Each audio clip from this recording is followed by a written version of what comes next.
اللہ کے نام سے شروع جو نہایت ہی مہربان اور رحم کرنے والا ہے۔ ایک ایسی تختی جس پر پوری دنیا کے راز لکھے ہوئے ہیں، کون کب مرے گا، کس کو کتنا رزق عطا کیا جائے گا، اور کس کی زندگی میں کیا کیا ہونے والا ہے اور کیا ہوگا، کس کو کس طرح کی موت آئے گی، کسی کا حشر کیسا ہوگا۔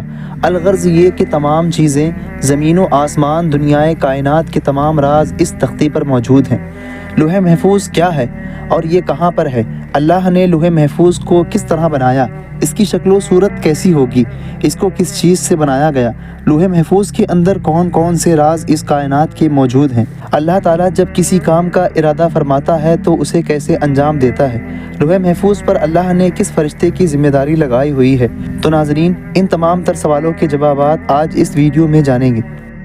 جس طرح اللہ کی وحدانیت پر، اس کے رسولوں پر، اس کی کتابوں پر ایمان لانا ضروری ہے، اسی طرح فرشتوں، عرش و کرسی، لوح محفوظ پر ایمان رکھنا بھی ضروری ہے۔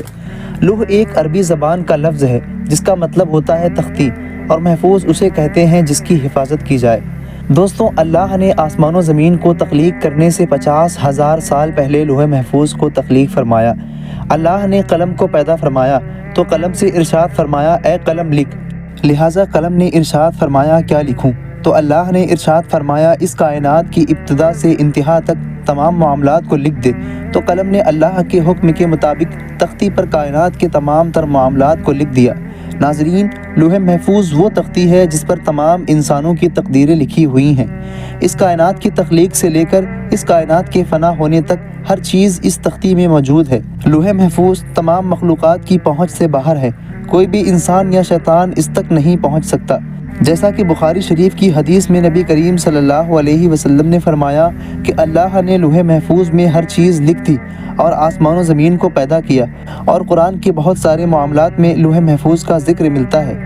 دوستوں، اللہ تعالیٰ نے لوح محفوظ کو سفید موتیوں سے بنایا، اور اس کے صفحات سرخ یاقوت کے ہیں، اور اس کی تحریر نور سے لکھی ہوئی ہے۔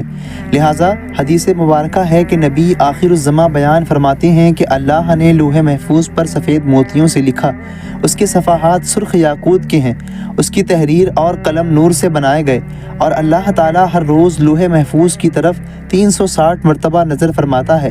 اللہ تعالیٰ کسی کو پیدا کرتا ہے، کسی کو رزق دیتا ہے، کسی کو زندگی عطا کرتا ہے تو کسی کو عزت اور کسی کو ذلت دیتا ہے۔ اللہ وہ ہے جو چاہتا ہے اور کرتا ہے، اور جو چاہے وہ کرے، سب اسی کے اختیار میں ہے۔ روایت میں آتا ہے کہ لوح محفوظ کی لمبائی زمین و آسمان کے برابر ہے، اور چوڑائی مشرق و مغرب کے برابر ہے۔ لوح محفوظ عرش کی دائیں جانب موجود ہے، اور عرش کے ساتھ لٹکی ہوئی ہے، جو کہ ایک فرشتے کی گود میں رکھی ہوئی ہے۔ حضرت ابن عباس بیان کرتے ہیں کہ لوح محفوظ کے سینے پر یہ الفاظ لکھے ہوئے ہیں کہ اللہ کے علاوہ کوئی عبادت کے لائق نہیں، اس کا دین اسلام ہے، اور محمد صلی اللہ علیہ وسلم اس کے بندے اور رسول ہیں۔ لہٰذا جو بھی اللہ پر ایمان لائے گا، اس کی باتوں پر یقین رکھے گا، اس کے رسولوں کی اتباع کرے گا، تو اللہ اسے جنت میں داخل فرما دے گا۔ اللہ تعالیٰ نے اپنے عزیز فرشتے حضرت اسرافیل علیہ السلام کی لوح محفوظ پر نگہبانی کی ذمہ داری لگائی ہوئی ہے۔ صحابہ روایت کرتے ہیں کہ اللہ تعالیٰ کے سب سے زیادہ قریب لوح محفوظ ہے۔